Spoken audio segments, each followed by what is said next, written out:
శ్రీ గురుభ్యో నమ. ఓం గణేశాయ నమ. సరస్వతాయ నమ. గురు దత్తాత్రేయ నమ. గురు బ్రహ్మ గురు విష్ణు గురుదేవ మహేశ్వర గురు సాక్షాత్ పరబ్రహ్మ తస్మై శ్రీ గురువే నమ. సదానంబరక్ష మూలాదివాస సుధా శ్రావణంతపం మత్యం ప్రియంతం తరుణ్ కల్పవృక్షాదికం సాధయంత నమామీశ్వరం సద్గురుం సాయినాథం. ఓం శ్రీ సాయినాథాయ నమ. ముందుగా మా గురుగారు అయినటువంటి శ్రీ కృష్ణ గురుజీ గారికి పాదాభివందనం చేస్తూ శ్రీ సాయినాథ సచ్చరిత తెలుగు పారాయణం. ఓం శ్రీ సాయిబాబా జీవిత చరిత్రము 15వ అధ్యాయం. ఈ అధ్యాయంలో నారదీయ కీర్తన పద్ధతి, చాల్కోర్ చక్కర్లేని టీ, 2 బల్లులు. 6వ అధ్యాయంలో షిరిడీలో జరుగు శ్రీరామ ఉత్సవం గురించి చెప్పితిమి. ఆ ఉత్సవం ఎట్లు ప్రారంభమయ్యను, ఆ ఉత్సవంలో హరిదాసు తెచ్చుట ఎంత కష్టమై నుండెడిది. తుదకు ఆ పనిని దాసగను మహారాజు నిర్వహించినట్లు బాబా శాశ్వతంగా నియమించుట, దాన్ని ఇప్పటి వరకు దాసగను జయప్రదంగా నడుపుట ఉన్నవి చదవర్లు జ్ఞప్తి కుంచుకొనియే అందరు. ఈ అధ్యాయంలో దాసగను హరికథలు నెట్లు చెప్పువారో వర్ణింపబడును. నారదీయ కీర్తన పద్ధతి. సాధారణంగా మహారాష్ట్ర దేశంలో హరిదాసులు హరికథ చెప్పినప్పుడు ఆడంబరమైన నిండు అంగారకములు వేసుకున్నారు. తలపైని పాగా కానీ పేట, ఒక విధమైన ఎర్రని మహారాష్ట్రపు టోపీ కానీ, పొడవైన కోటు, లోపల చొక్కా, పైన నుత్తరీయము, మామూలుగా ధరించడి దోవతితో కట్టుకొనెదరు. ఈ ప్రకారం దుస్తులు ధరించి షిరిడీలో హరికథ చెప్పుటకే దాసగను తయారయ్యాను. బాబా సెలవు పొందుటకే బాబా వద్దకు పోయాను. బాబా అతనితో, ఓ పెండ్లి కొడుక, ఇంత చక్కగా దుస్తులు వేసుకుని ఎక్కడికి పోవుచున్నావు అనెను. హరికథ చెప్పుటకు పోవచ్చునని దాసగను జవాబిచ్చాను. అప్పుడు బాబా ఎట్లను, ఈ దుస్తులన్నీ ఎందుకు? కోటు, కండువా, టోపీ మొదలైనవి నా ముందర వెంటనే తీసి పారవేయము. శరీరంపై ఇవన్నీ వేసుకొనకూడదు. వెంటనే దాసగను వాటన్నిటినీ తీసి బాబా పాదం వద్ద నుంచాను. అప్పటి నుంచి హరికథ చెప్పినప్పుడు వానిని దాసగను ధరించలేదు. నడుము మొదలు తల వరకు ఏమీ వేసుకొనలేదు. చేతిలో చిరతలు, మెడలో పూలమాల ధరించేవాడు. ఇది తక్కిన హరిదాసు అవలంబ పద్ధతిని వ్యతిరేకము. నారద మహర్షి హరికథలు ప్రారంభించిన వారు తలపైన శరీరం పైన ఏమీ తొడిగేవారు కారు. చేతి యందు వీణను ధరించి ఒకచోటు నుండి ఇంకొక చోటుకి హరినామ సంకీర్తన చేయుచూ పోవారు. చోల్కర్ చక్కర్లేని తయనీరు. పూనా అహ్మదానగర్ జిల్లాలో బాబాను గురించి అందరికీ తెలియను.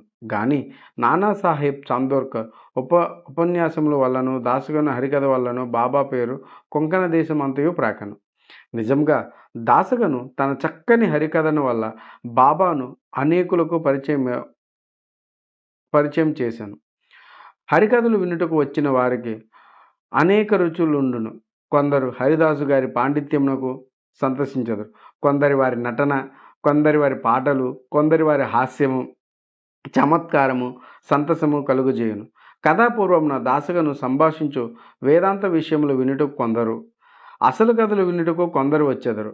వచ్చిన వారిలో చాలామందికి మాత్రమే భగవంతుని యందు కానీ యోగుల యందు కానీ ప్రేమ విశ్వాసములు కలుగును. కానీ దాసగను యొక్క హరికథలు వినువారులు మనస్సులపై కలుగ ప్రభావం మతి సమ్మోహనకరంగా నుండెను. ఇతరునొక ఉదాహరణ ఇచ్చేదను. టానాలోనున్న కౌపీనీశ్వరాలయంలో ఒకనాడు దాసగను మహారాజు హరికథ చెప్పుచూ సాయి మహిమను పాడుచుండెను. కథ వినుటకు వచ్చిన వారిలో చోల్కర్ అనునతడు ఉండెను. అతడు పేదవాడు. టానా సివిల్ కోర్టులో గుమస్తాగా పనిచేయునుండెను. దాసగను కీర్తన అతి జాగ్రత్తగా వినెను. వాని మనసును కరిగెను. వెంటనే అక్కడనే మనసునందు బాబాను ధ్యానించి ఇట్లా మొక్కుకొనను. బాబా, నేను పేదవాడను, నా కుటుంబంనే నేను పోషించలేకున్నాను. మీ అనుగ్రహం చేత సర్కారు వారి పరీక్షలో ఉత్తీర్ణుడై ఖాయమైన ఉద్యోగం లభించినచో నేను షిరిడీ వచ్చేదను. మీ పాదములకు సాష్టాంగ నమస్కారం చేసేదను. మీ పేరున కళాఖండ పంచిపెట్టేదను. వాని అదృష్టంతో చోల్కర్ పరీక్షలో పాస్ అయ్యాను. ఖాయమైన ఉద్యోగం దొరికాను. కనుక మొక్కు చెల్లించవలసిన బాధ్యత ఎంత త్వరగా తీర్చినచో అంత బాగుండు అనుకోను.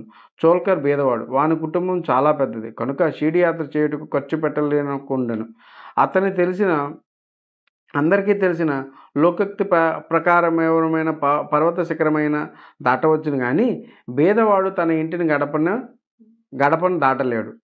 చోల్కర్ కెటులైనను శ్రీ సాయి మొక్కును త్వరలో చెల్లించవలసిన ఆతృత కలిగాను. కావున తన సంసారము ఖర్చును తగ్గించి కొంత పైకం మిగల్చాలని నిశ్చయించుకున్నాను. తేనీటిలో 1000 చక్కెరను మాని ఆ మిగిలిన ద్రవ్యంను దాచుటకు ప్రారంభించాను. ఈ విధంగా కొంత ద్రవ్యం మిగిల్చిన పిమ్మట షిరిడి వచ్చి బాబా పాదములపై పడెను. ఒక టెంకాయ బాబాకు సమర్పించను. తాను మొక్కుకున్న ప్రకారం కళాఖండ్ పంచిపెట్టాను. బాబాతో తాను సంతసించినట్లు తన కోరికలన్నీ ఆనాడు నెరవేరినని చెప్పాను. చోల్కర్ బాపు సాహెబ్ జోగు గృహమందు దిగాను. అప్పుడు వీరిరువురు మసీదులో నుండిరి. ఇంటికి పోవుటకై వారు లేచి నిలువుగా బాబా జోగును పిలిచి ఎట్లనెను, నీ అతిథికి టీ కప్పులు విరివిరిగా చక్కెర వేసి ఇమ్ము. ఈ పలుకులతో భావము గ్రహించిన వాడే చోల్కర్ మనసు కరిగాను. అతడు ఆశ్చర్యమగుడయ్యాను.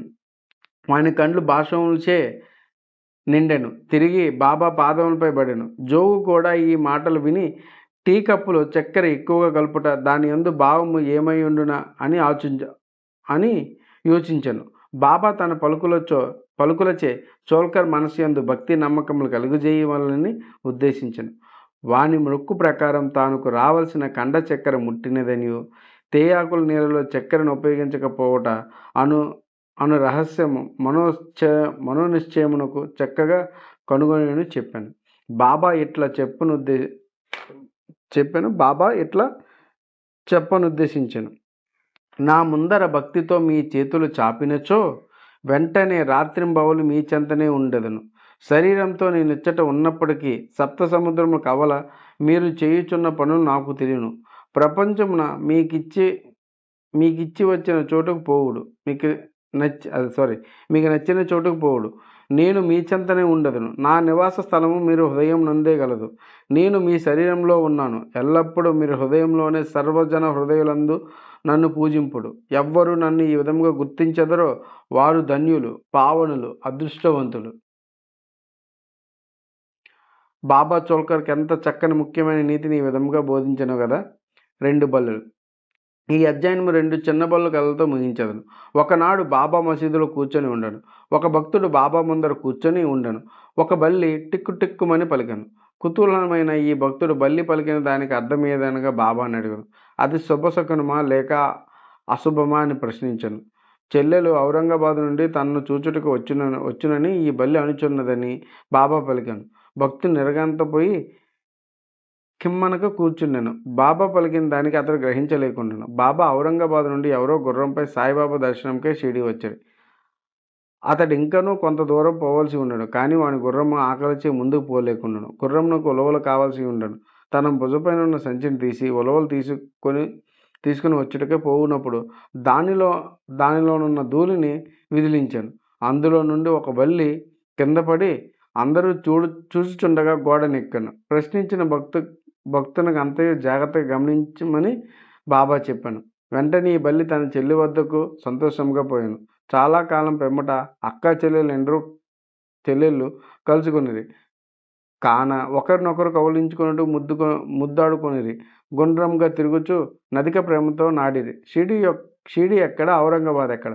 గుర్రపు రౌతు ఔరంగాబాద్ నుంచి బల్లిని తీసుకుని షిరిడీకి ఎట్లు వచ్చాను? రాబోయే ఇద్దరు అక్క చెల్లెండ్లు కలియుదురని బాబా ముందుగానే ఎట్లా చెప్పగలను? ఇదంతయు బహుచిత్రంగానున్నది. ఇది బాబా సర్వజ్ఞుని నిరూపించినది. ఉత్తరలేఖనము. ఎవరైతే ఈ అధ్యాయను భక్తి శ్రద్ధలతో నిత్యపారాయణం చేసేదరో వారి కష్టములన్నీ శ్రీ సాయినాథుని కృపచే తొలగును. ఓం శ్రీ సాయినాథాయ నమః. 15వ అధ్యాయం సంపన్నం. సర్వం శ్రీ సాయినాథార్పణమస్తు. శుభం భూయాత్. అలాగే మా గురువు గారైనటువంటి శ్రీ కృష్ణ గురూజీ గారికి పాదాభివందనం చేస్తూ ఈరోజు పారాయణాన్ని ముగిద్దాం. అలాగే పఠనంలో కానీ వర్ణనలో కానీ ఏమైనా తప్పిదాలు ఉంటే మనస్ఫూర్తిగా క్షమించండి. చిట్టి కాస్ట్కి మీ సపోర్ట్ చేయండి. అలాగే ప్లీజ్ చిట్టి కాస్ట్ ఛానల్ని సబ్స్క్రైబ్ చేయండి, లైక్ చేయండి. అలాగే మీ ఫ్యామిలీ ఫ్రెండ్స్తో షేర్ చేయండి. Thank you. ధన్యవాదం.